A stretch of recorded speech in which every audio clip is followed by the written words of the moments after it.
अस्सलामुअलैकुम, welcome back to hang out. I am your host Shiraz. तुर्की आना, आके टीआरसी अप्लाई करना और टीआरसी सक्सेसफुली हासिल करने के बाद अपनी फैमिली को यहाँ सेट करना, ये दो अलग अलग मुख्तलिफ बातें हैं। अगर हम देखें फ्रॉम द बिगिनिंग, जब आप वीज़े के लिए अप्लाई करते हैं, वीज़े की प्लानिंग करते हैं, वीज़ा अप्लाई करते हैं और वीज़ा अप्लाई करने के बाद फिर आप टिकट्स लेते हैं। टिकट्स लेने के बाद यहाँ आप तुर्की आते हैं और फिर इनिशियली होटल हो गया, फिर दैन अकोमोडेशन हो गया प्रॉपर, और फिर उसके बाद टीआरसी को अप्लाई करना। इसमें जो एक फैमिली हो जिसमें 2 हस्बैंड वाइफ और 3 बच्चे हों, 5 या 4 लोगों की फैमिली हो, इनकी ऑलमोस्ट ट्रांजिशन कॉस्ट ही 10 से 15 लाख रुपए पाकिस्तानी बन जाती है। और इस प्रोसीजर के बाद ये आप यहाँ आ गए, आपने सक्सेसफुली टीआरसी ले लिया। उस टीआरसी लेने के बाद अब आप अपनी फैमिली को यहाँ सेट कर लें, ये एक दूसरा बड़ा मसला है। कॉमनली लोग फुल एफर्ट करते हैं, स्ट्रगल करते हैं, उसके बाद वो टीआरसी भी ले लेते हैं, हर मुमकिन पॉसिबिलिटीज़ को फॉलो करते हैं और ख़र्चा भी करते हैं बेइंतहा और टीआरसी ले लेते हैं। लेकिन टीआरसी लेने के बाद जब ग्रेजुअली उनको फर्दर अपनी फैमिली को यहाँ सेट करना होता है, तो ये एक और दूसरा बड़ा प्रोजेक्ट है। मोस्टली बहुत सारे केसेस मैंने ऐसे देखे हैं, जो लोग यहाँ आते हैं, बहुत ख़र्चा करते हैं, फैमिलीज़ को यहाँ सेट करने की कोशिश करते हैं, टीआरसी भी सक्सेसफुली ले लेते हैं, लेकिन उसके बाद भी उनको अल्टीमेटली यहाँ से वापस जाना पड़ता है। इसके बहुत सारे रीज़न हैं। नंबर 1, लैंग्वेज बैरियर, जो ह्यूज बैरियर है लैंग्वेज का। लैंग्वेज के बगैर you can not survive here, specially in Turkey. आपको टर्किश लैंग्वेज सीखनी पड़ेगी। अगर आप ये सोच के आ रहे हैं कि जनाब मैं सिर्फ इंग्लिश पे गुजारा कर लूँ, तो it is not like Dubai ना। दुबई के अंदर अगर आप पूरी ज़िंदगी उर्दू भी बोलते रहें, हिंदी बोलते रहें, तो भी कोई प्रॉब्लम नहीं है, आप पूरी ज़िंदगी दुबई में रह सकते हैं। लेकिन इन इस्तांबुल अगर आपको इंग्लिश भी आती है तो आप नहीं रह सकते। आपको you must need to learn Turkish language. ये एक प्रॉब्लम है।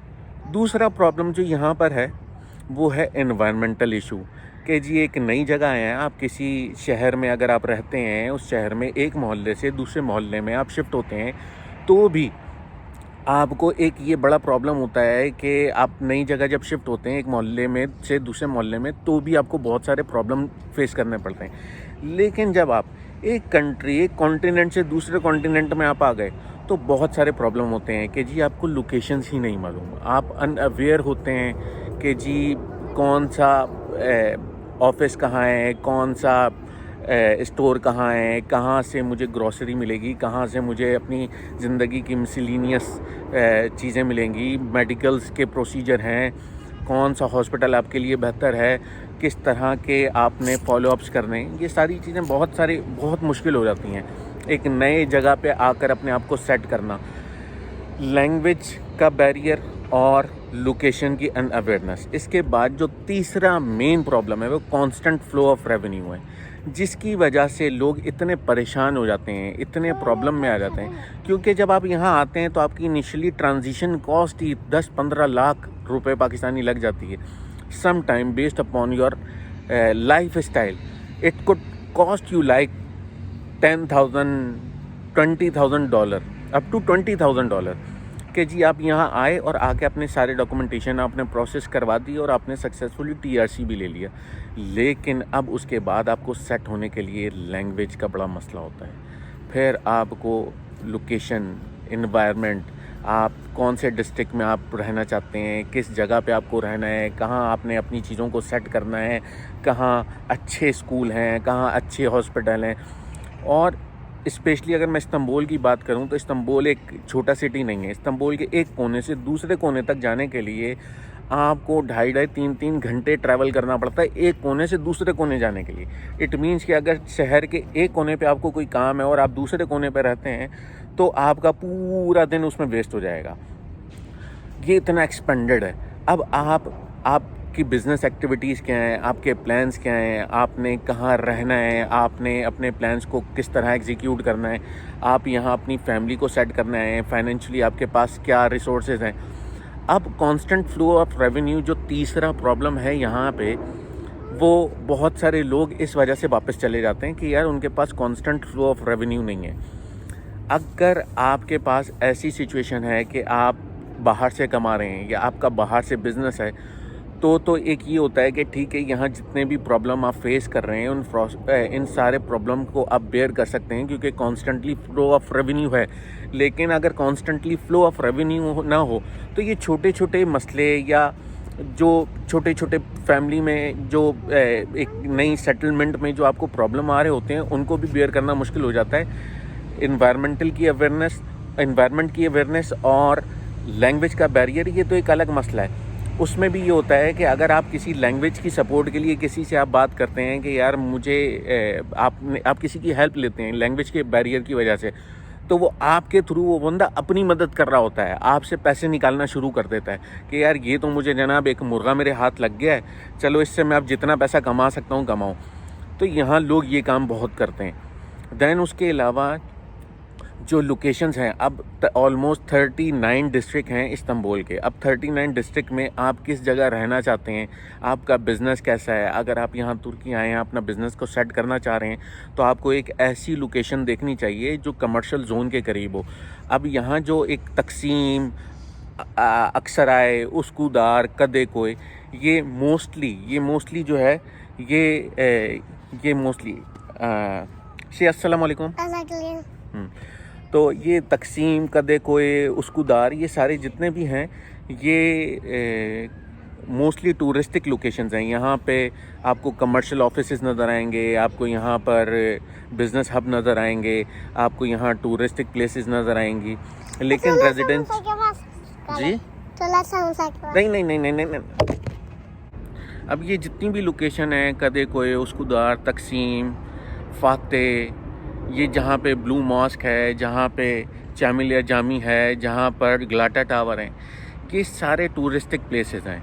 और या तो यहाँ कमर्शियल एक्टिविटीज़ हैं, या आपको कमर्शियल ऑफिसेज नज़र आएंगे, या कमर्शियल जोन नज़र आएंगे, या फिर आपको यहाँ होटल नज़र आएंगे, या फिर आपको यहाँ पर टूरिस्टिक एक्टिविटीज़ आपको नज़र आएंगी, या फिर आपको यहाँ पर कमर्शियल जोन नज़र आएंगे। लेकिन जितनी भी रेजिडेंशियल एरियाज़ हैं वो इसके सराउंडिंग में हैं, और जो कई किलोमीटर तक फैले हुए हैं। अब प्रॉब्लम ये होता है कि लोगों को ये मालूम नहीं होता अब वो कि हमें कौन सी लोकेशन बेहतर है हमारे रहने के लिए। अब इस्तांबुल में जो डिस्ट्रिक्ट हैं, ऑलमोस्ट 39 डिस्ट्रिक्ट हैं, इनमें मोस्टली लोगों को जो नाम मालूम होते हैं वो 2-4 के ही नाम मालूम होते हैं, लाइक जैसे बेलिकदुदु हो गया, एसनियोट हो गया, जैतून बुरने हो गया, बाशक शहर हो गया। लेकिन इसके अलावा लोगों को नाम मालूम नहीं होते। अब ये वो सारे एरियाज़ हैं जहाँ पर रेजिडेंशियल एरियाज़ हैं, मोस्टली रेजिडेंशियल एरिया। इसी तरह जितने भी इंडस्ट्रियल एरिया हैं, वो जो सिटी सेंटर है इससे तकरीबन 40 से लेके 60-70 किलोमीटर के डिफरेंस रेडियस के अंदर हैं वो तमाम तर कमर्शियल जोन, जिसमें आपके इंडस्ट्रीज़ हो गई, जिसमें आपके इंडस्ट्रीज़ हो गई, या कमर्शियल हब हो गए, या होलसेल मार्केट हो गई। अब एक मेन होलसेल मार्केट जो है वो फातेह की तरफ है, जिसको अमीनीनो जिसका नाम है, बहुत फेमस है। तो इस तरह अब आपको ये प्लान करने की बहुत ज़रूरत होती है कि यार मैं जहाँ रहना चाहता हूँ, या जो मेरा फ्यूचर प्लान है, मेरे अगर बिज़नेस की रिसोर्सेज, मैं बिज़नेस करना है या मैंने इस्तांबुल में अपना बिज़नेस का सेटअप करना है, तो आपका घर सिटी सेंटर या बिज़नेस जोन्स के नियर बाय होना चाहिए, जो भी आपके बिज़नेस की एक्टिविटी है। या अगर आपका बिज़नेस कहीं और है, आप बाहर से रेवेन्यू जनरेट कर रहे हैं, तो आप सिटी से दूर रह सकते हैं, जहां एक रेजिडेंशियल एरिया हो, एक अच्छा एनवायरनमेंट हो, फैमिली के लिए एक सिक्योर एनवायरनमेंट हो, बहुत ज़्यादा अननोन लोगों की चहल पहल कम हो। तो ये एक और बड़ा प्रॉब्लम होता है लोगों को कि यार लोकेशन ही मालूम नहीं होती। और फिर ये कांस्टेंट रेवेन्यू, ये इटसेल्फ एक बहुत बड़ा प्रॉब्लम है कि यार लोगों के पास यहाँ बिज़नेस नहीं है, यहाँ लोगों के पास जॉब नहीं है, यहाँ लोगों के पास जॉब्स नहीं है, यहाँ इवन के जो लोकल लोग हैं वो भी बहुत परेशान हैं। और ये अभी जो इकोनॉमिकल क्राइसिस जो दुनिया के अंदर चल रहे हैं, इन इकोनॉमिकल क्राइसिस की वजह से लोग बहुत परेशान हैं, पूरी दुनिया के अंदर परेशान हैं। तो तुर्की में भी इसका बहुत ज़्यादा इम्पैक्ट है। और अगर आप एक्सचेंज रेट देखें तो पिछले 1 साल के अंदर उसने डबल से ज़्यादा क्रॉस किया। अगर आप पिछले साल अगस्त का एक्सचेंज रेट देखें कि जी उस वक्त पिछले साल अगस्त में टर्किश लीरा क्या था और आज 2022 में टर्किश लीरा क्या है, तो आपको नज़र आएगा तो कि इटसेल्फ एक बहुत ह्यूज डिफरेंस क्रिएट हो गया है। तो लोग बहुत मुश्किल में हैं। यहाँ पर भी लोगों के पास कारोबार नहीं है, लोगों के पास यहाँ बिज़नेस नहीं है, लोगों के पास यहाँ जॉब्स नहीं है। अगर आप यहाँ जॉब ढूंढने आ रहे हैं तो इटसेल्फ ये एक बहुत बड़ा प्रॉब्लम है।